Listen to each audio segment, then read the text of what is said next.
measurement of noise by using analog optical transmission link. Here we are going to use fiber optic cable. By using fiber optic cable, we are going to connect optical transmitter into optical receiver. So on this table here we took transmitter kit and receiver kit. So between transmitter kit and receiver kit we have a fiber optic cable. With the help of this cable we can exchange the signal, we can exchange the information in the form of light signal. In the form of, see, by using fiber optic cable we can exchange the information from one end to another end in the form of light signal. Okay students. So here, see, coming to here on this transmitter kit, here we are going to make only one connection. So from audio amplifier into transmitter kit, just I made it only one connection, only one jumper connection I made it here.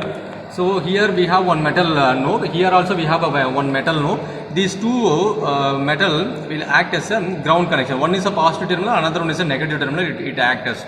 Here see, in transmitter kit there is a end, we have one coupler point, and the receiver kit there is one more coupler device. With the help of this optical coupler we can connect this fiber optic cable. See please students, here you have to understood, with the help of this optical coupler only, with the help of these two optical coupler only we are going to connect this fiber optic cable.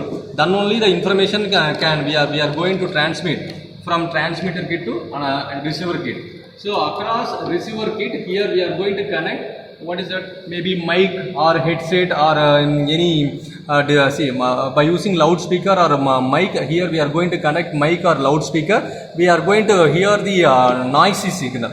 So that is the reason in experiment itself we have a name, measurement of losses for optical analog, I mean for analog optical link, name itself we have measurement of losses. But if we are going to connect here mic or otherwise headphone, if you are going to connect by through headphone, we can able to hear some noisy signal after transmission of the signal from a transmitter section into receiver section. We can hear the signal, noisy signal across this receiver end.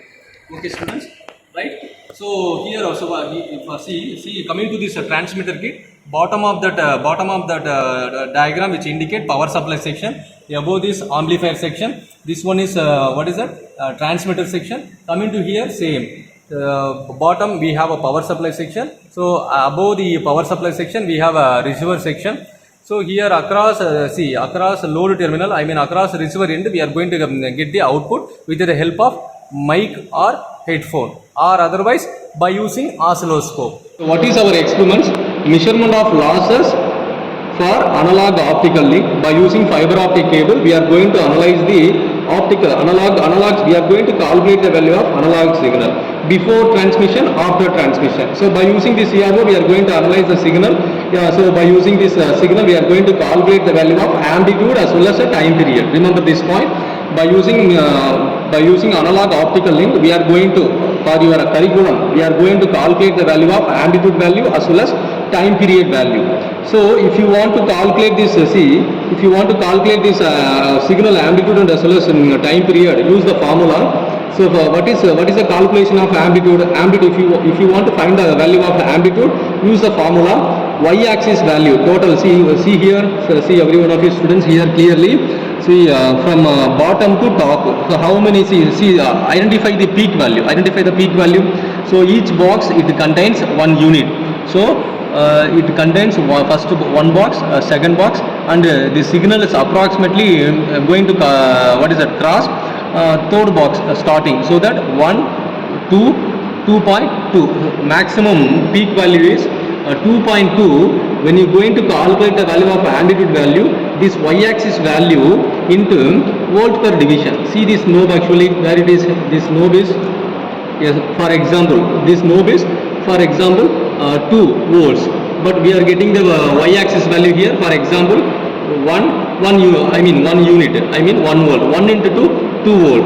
I mean amplitude of this particular signal is 2 volt. So coming to the time period calculation. See this time period calculation. You have to keep like this. So when you are going to calculate the value of time period, we need to consider only one full cycle. So see this. See the signal is starting from this origin. See from starts from here to here. Yes or no? See, one full cycle we need to consider. It is going to cross one unit, second unit. I mean, it is going to cover first box, second box. So each box contains one unit. I mean, here we have in CRO we have number of dotted lines are there. No, small line is there. No, each line have 0.2, 0.4, 0.6, 0.8, 1. I mean, each box the value is 1. Okay, so like that. See here, if you are going to calculate this one full cycle, see this one full cycle, it is going to cover how many box? 2 box. So that we need to consider this how many value? 2. So this 2 value into if you are going to calculate the value of time period, we need to consider this x-axis value into time per division on this particular device. What is the device name? CRO. See CRO top we have time per division. No, see the node where it is touched with 5 millisecond. This 5 millisecond value as well as this one full cycle value, we need to multiply this. If you multiply this x-axis value and this particular value, you may able to know the total time period of this particular signal. So remember this. So with the help of this experiment, what is the experiment name? Measurement of losses for analog transmission. Before transmission from the transmitter kit, after transmission from the receiver kit, we are going to analyze. Thank you, students.